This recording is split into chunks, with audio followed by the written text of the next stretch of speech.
Your car used to have a dipstick for the transmission, a $10 plastic rod that let you check the fluid level in 30 seconds. It told you whether the fluid was clean or burnt, full or low, healthy or dying. Every car had one. Every owner could use it, and the manufacturer removed it on purpose. They did not remove it because modern transmissions do not need fluid checks.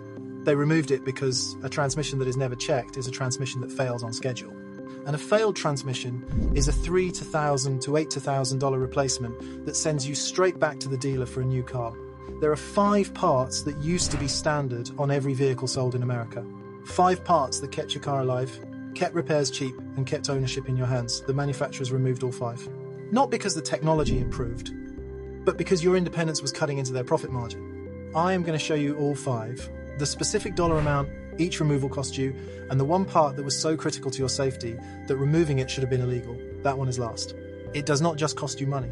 It leaves your family standing in the rain on the shoulder of a highway while an accountant at headquarters counts the $40 he saved on your life. Go to your car after this video, open the hood. If you see a yellow handle for the engine oil dipstick, but an empty hole or a sealed cap where the transmission dipstick used to be, you are already in the trap. Drop your car and year in the comments so we can map which manufacturers deleted it first. Part number 1, the transmission dipstick. Every car built before roughly 2008 had a transmission dipstick under the hood. You pulled it, wiped it, reinserted it, and read the level. If the fluid was dark or smelled burnt, you changed it. A fluid change cost $100 to $150 at an independent shop. The transmission lasted 200,000 miles or more. Today, the dipstick is gone. The manufacturers call it a sealed transmission. They stamp the words lifetime fluid in the owner's manual. There is no such thing as lifetime fluid. There is only fluid they decided you would never change. It degrades. It breaks down. By 80,000 to 120,000 miles, the transmission starts slipping. By 150,000, it is dead. They removed a $10 dipstick to ensure you would never see the fluid burning until it was too late. It is not a design choice. It is a revenue trap.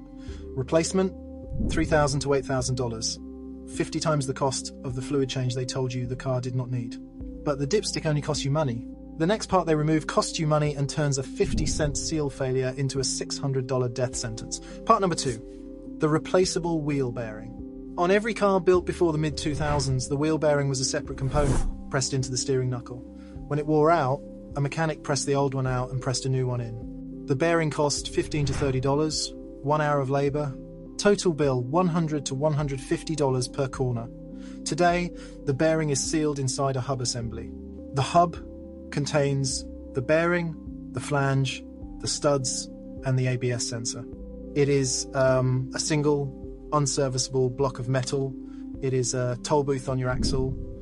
When the bearing fails, you replace the entire unit.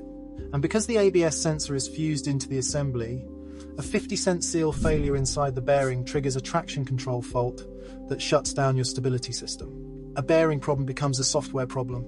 A software problem becomes a dealer problem. It is a death sentence for a $600 part triggered by a component that costs less than a pack of gum. They did not integrate the sensor to improve safety. They integrated it to make a cheap repair expensive and route it through their diagnostic software. That is parts pairing applied to your wheel. Total bill $300 to $600 per corner, 4 to 6 times the old cost. But paying 6 times more for a bearing is a nuisance. The next part they removed is the reason you can no longer fix your car in your own driveway. It turned a 60-second job into a $2,000 dealer-only calibration. I will show you the digital gatekeeper in 60 seconds. Part number 3, the replaceable headlight bulb. Every car built before roughly 2015 had a headlight bulb you could replace in your driveway. Open the hood, reach behind the housing, twist the socket, pull out the old bulb, push in the new one. The bulb cost $8 to $15, 60 seconds. Today, most new vehicles use sealed LED headlight modules. The bulb is soldered into a circuit board inside a sealed housing. When the LED fails, you replace the entire assembly. On some vehicles, the front bumper has to come off. The module costs $800 to $3,000. And here is the parts pairing lock. On vehicles with adaptive headlights, the new module must be calibrated using dealer-only software. Your mechanic can install it physically, but until the dealer's computer tells the car to accept it, the headlight will not aim correctly and will throw a fault on your dashboard until you pay for the handshake. Picture what happens when one of those sealed LEDs fails at night. You are on a 2-lane road. One headlight goes dark, your vision tunnels. You can see the center line but not the shoulder. Oncoming traffic blinds, the one eye that is still working. You cannot fix it tomorrow, you cannot fix it this week. You have to wait for the module, the install and the calibration. 2 weeks for a repair that used to take 60 seconds. You are driving a blind machine. They replaced a $12 bulb with a $2,000 module and called it an upgrade. Ownership is not a subscription. But they are making it feel like one. But a $2,000 headlight is a financial insult. The next part they removed detonates your engine from the inside, and you will never see it coming because they sealed it behind a wall of metal and oil. Part number 4, the external timing belt. Before 2010, most engines used an external timing belt, rubber, visible, replaceable every 60,000 to 100,000 miles. The belt cost $30 to $50. The labor was $300 to $500. You could see it. You could schedule it. You could prevent the failure before it happened. It was maintenance, not a crisis. After 2010, the industry moved to internal timing chains with plastic-guided tensioners.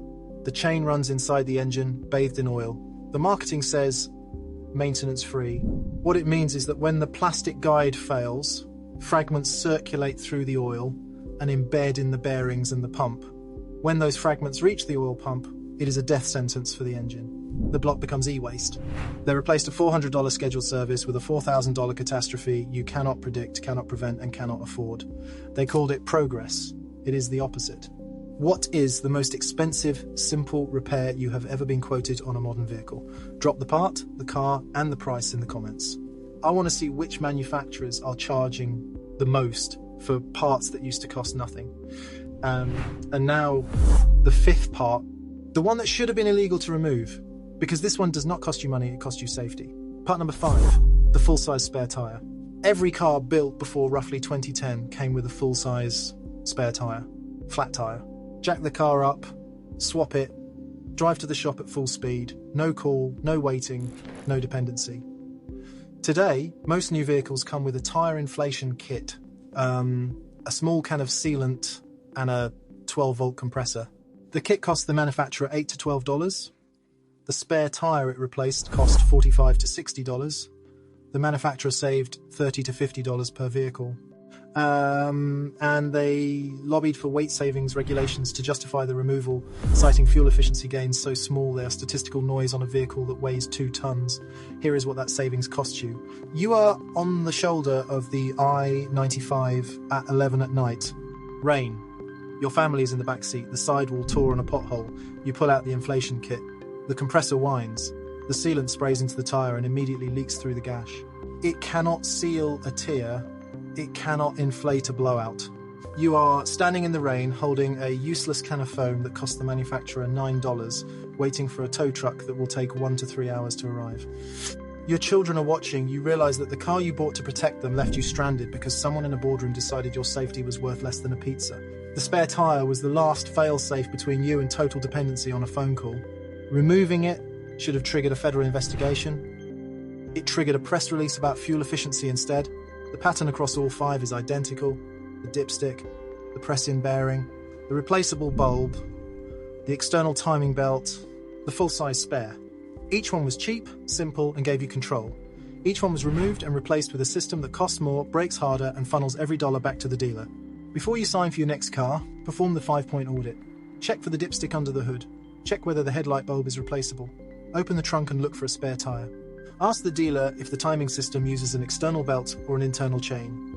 Ask if the wheel bearings are separate or sealed into a hub assembly. If more than 3 are missing, the car was not built for you. It was built for the dealer's service department. Stop buying the lifetime lie. Stop accepting the sealed system. Stop trusting that fewer parts means better engineering. Buy the car with the dipstick. Buy the car with the spare in the boot. Buy the car that lets you touch what is yours. The car is a tool, not a subscription. Own it like one. If this changed how you look at your vehicle, subscribe. Because the next video covers the only 5 cars still being sold that have not deleted these parts. And mechanics say they are the last generation you will ever be able to fully own.